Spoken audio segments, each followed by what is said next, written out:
jadi deh. Begini ya.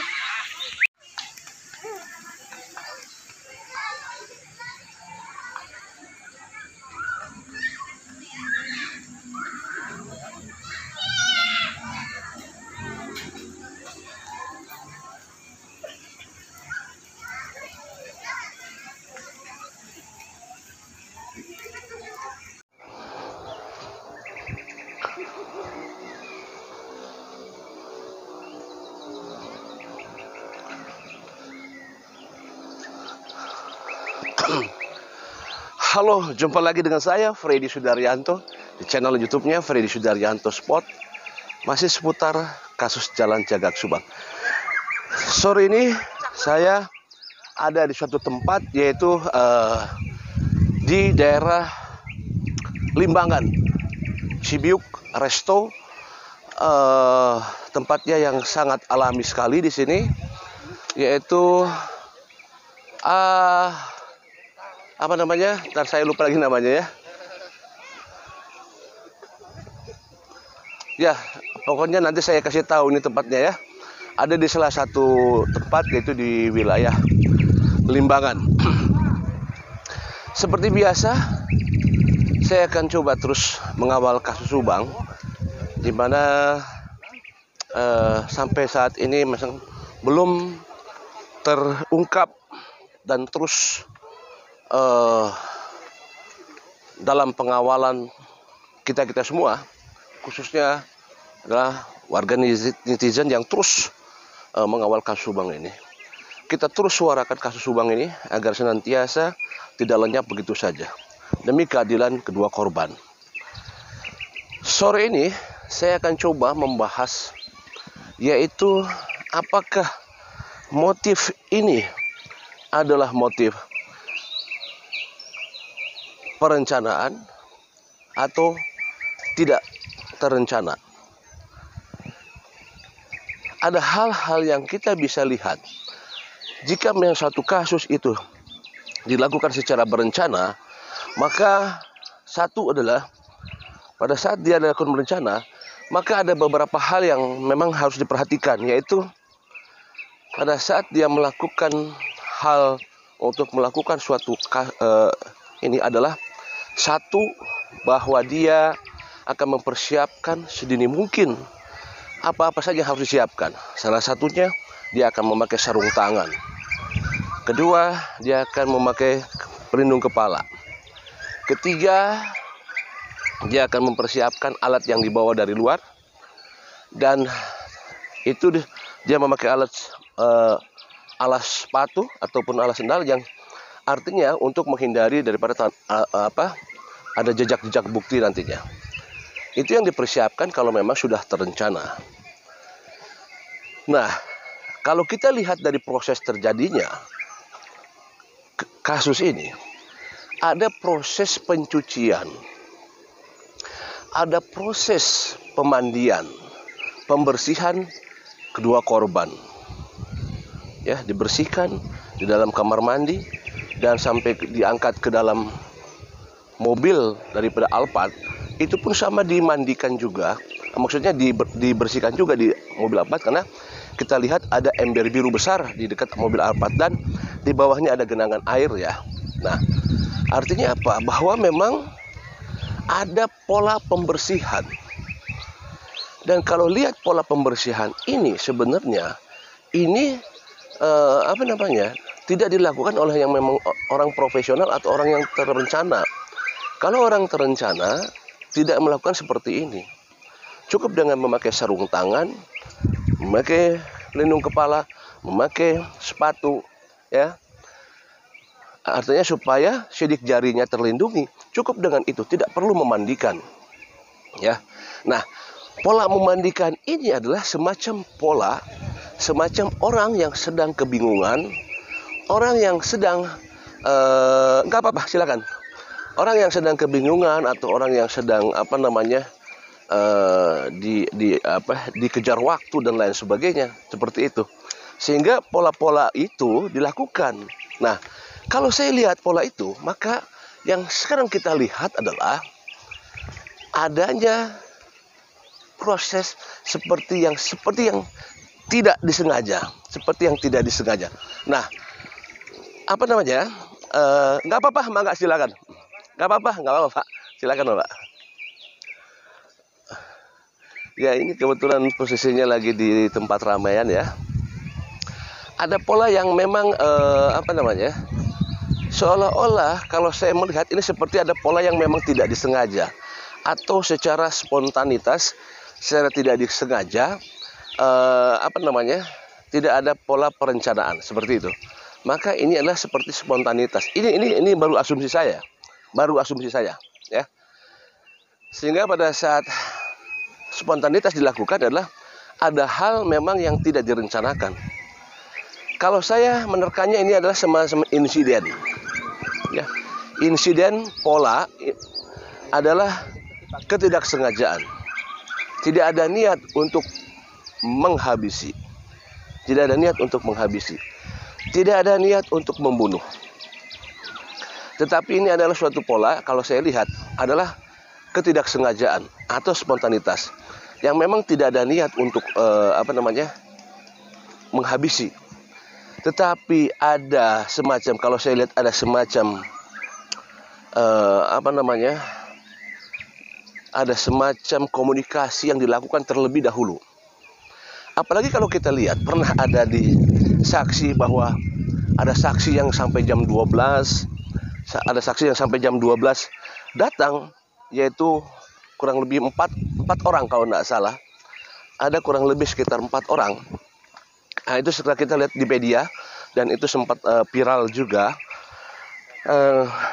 sempat ada di media, yaitu adanya 4 orang di jam 11:30, ya. Saya juga tidak tahu apa itu benar, apakah tidak, saya tidak tahu. Tapi yang jelas bahwa ada orang yang datang. Nah, saya menemaknya ini adalah ada semacam ketidaksengajaan, ada komunikasi yang dilakukan terlebih dahulu. Nah, komunikasi yang dilakukan antara seseorang dan kedua korban tidak menghasilkan kesepakatan. Awalnya adalah munculnya kemarahan, munculnya emosional yang berlanjut kepada kekerasan. Awalnya hanya emosional saja, kemudian memuncak hingga muncullah kemarahan. Itulah sebenarnya yang bukan sebenarnya. Inilah asumsi saya pribadi sekali ya. Ini adalah asumsi. Munculnya kemarahan sehingga terjadinya kekerasan. Dan itu tidak disengaja karena memang tidak ada niat untuk itu. Nah, pada saat emosionalnya terlampaui, emosionalnya terluapkan, maka pada saat itu melihat kedua korban tak berdaya, maka timbullah penyesalan. Tetapi karena ibu yang pertama adalah yang diajak komunikasi adalah Ibu Tuti, karena Ibu Tuti adalah katakanlah sebagai decision maker dalam suatu, baik itu di yayasan, baik itu di rumah tangga, sebagai decision maker, sebagai penentu keputusan. Nah, maka dibutuhkan ada komunikasi dengan Ibu Tuti, dan Ibu Tuti tidak menyetujui, sehingga terjadilah semacam kekerasan itu yang diawali memang tidak kekerasan, hanya emosional saja. Tetapi pada saat melihat Bu Tuti sudah tidak berdaya, nah, Ibu Aneng Amel melihat itu sehingga memicu kemarahan, sehingga terjadilah pertengkaran antara pelaku dan Amelia. Kalau kita lihat, sempat terjadi komunikasi antara Amelia dan pelaku, tetapi almarhum Amelia sudah kalap karena melihat ibunya terkapar, maka terjadilah perselisihan di sana. Akhirnya terjadilah perlawanan dari Amelia terhadap pelaku. Tetapi karena Amelia seorang wanita, sehingga tidak bisa kalah dengan si pelaku.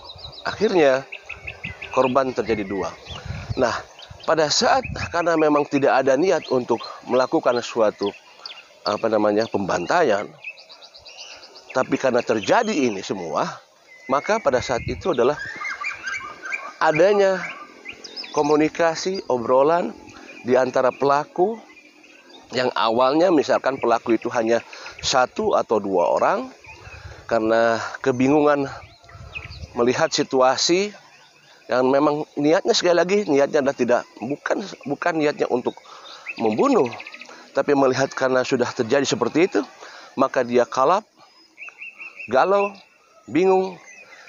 Tentunya pada saat itu karena memang dia dah bukan seorang pembunuh, maka dia melakukan komunikasi untuk meminta pertolongan. Nah, meminta pertolongan itu adalah mencari tahu, mencari informasi bagaimana caranya menghadapi ini semua. Nah, pada saat itulah dia meminta pertolongan untuk bisa mengatasi apa yang dihadapi. Pada saat itu terjadilah komunikasi, obrolan. Karena kita tahu bahwa kejadian ini diperkirakan dari mulai jam 12 atau jam 1 malam sampai ke jam 7 pagi atau jam 6 lewat. Ini kan rentang waktu yang cukup lama. Kalau dia niatnya menghabisi, dia tidak akan berlama-lama di tempat TKP. Dia akan segera melakukan eksekusinya dan langsung berangkat. Tapi ini ada cukup waktu. Apa sebenarnya yang membuat cukup waktu?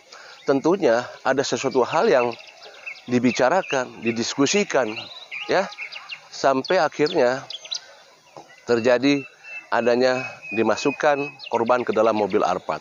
Nah, sekali lagi, kalau kita bicara masalah mobil Alphard, kalau misalkan kasus ini tidak direncanakan, ya, berkaitan dengan mobil Alphard berarti kalau kita lihat korban ada di bagasi, berarti ada yang membuka pintu itu. Ada yang membuka bagasi pintu. Ya. Kemudian ada pergerakan mobil Alphard yang kita ketahui di pagi hari yang membalikkan posisi mobil Alphard. Siapakah yang mengendari mobil Alphard ini? Siapakah yang membuka bagasi belakang? Tentunya ini adalah harus diselidiki dan saya kira pihak penyidik sudah mengetahuinya. Mungkin barangkali sebagai dugaan, ya. Karena gini, untuk mengendarai sebuah kendaraan yang sifatnya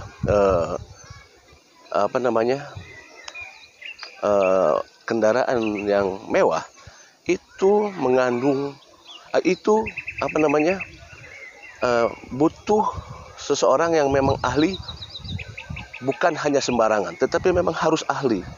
Beda pada saat saya mengendarai dengan mobil biasa, maka itunya seperti biasa, ya,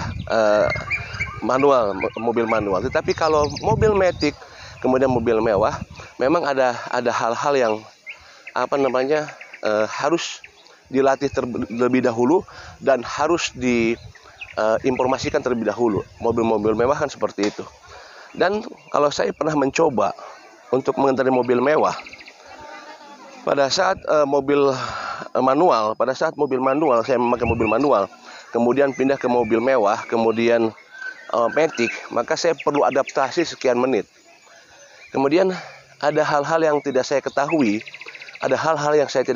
masalah di mobil mewah itu tersebut yang harus saya ketahui bagaimana caranya. Kalau kita tahu kan bagaimana ada tuas-tuas yang saya tidak ketahui itu di mobil mewah. Nah, mobil Alphard itu tidak sembarangan, itu mobil mewah dan itu matic. Maka tidak sembarangan orang yang bisa mengendarai mobil tersebut, ya. Nah, justru itulah siapakah yang mengendarai mobil Alphard dan siapakah yang membuka bagasi mobil Alphard. Kita ikuti lagi. Assalamualaikum warahmatullahi wabarakatuh.